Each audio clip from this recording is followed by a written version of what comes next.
హైదరాబాద్ను వర్షం ముంచెత్తింది. కుండపోతగా కురుస్తున్న వర్షానికి పలు ప్రాంతాలు జలమయమయ్యాయి. పంజాగుట్టలో ఓ అపార్ట్మెంట్పై పిడుగుపడింది. సిటీ రోడ్లు నదులను తలపిస్తున్నాయి. పార్సిగుట్టలో వరద నీటిలో ఓ మృతదేహం కొట్టుకొచ్చింది.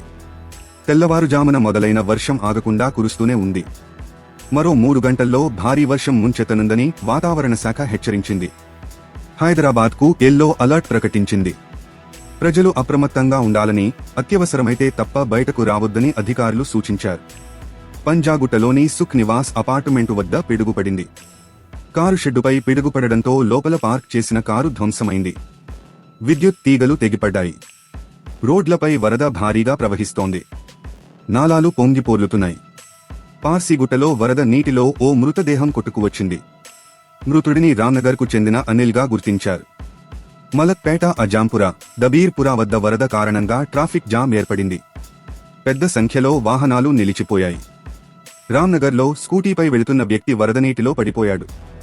వరదనీటి ప్రవాహానికి కొద్ది దూరం కొట్టుకుపోయాడు. స్థానిక యువకులు వెంటనే స్పందించి ఆ వ్యక్తిని కాపాడారు. దీనికి సంబంధించిన వీడియో వైరల్గా మారింది. అమీర్పేట, జూబ్లీహిల్స్, బంజారాహిల్స్, ఖైరతాబాద్, నాంపల్లి, బషీర్బాగ్, హిమాయత్ నగర్, అబిడ్స్, నాంపల్లి, కుత్బుల్లాపూర్, బాలానగర్, గాజులరామారం, జగదిరిగుట్ట, బహదూర్పల్లి, సూరారం, సుచిత్రగుండ్ల, పోచంపల్లి, బషీరాబాద్, జీడిమెట్లలో కుండపోత వర్షం కురిసింది. వనస్థలిపురం, బిఎన్ రెడ్డినగర్, హయత్నగర్, పెద్ద అంబర్పేట, అబ్దుల్లాపూర్ మెట్ ప్రాంతాల్లో రహదారులు చెరువులను తలపిస్తున్నాయి.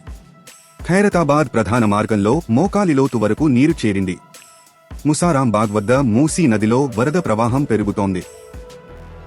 తాజా సమాచారం కోసం లైక్ చేయండి, సబ్స్క్రైబ్ చేయండి, నోటిఫికేషన్ల కోసం గంట సింబల్ ఆన్ చేసి పెట్టండి.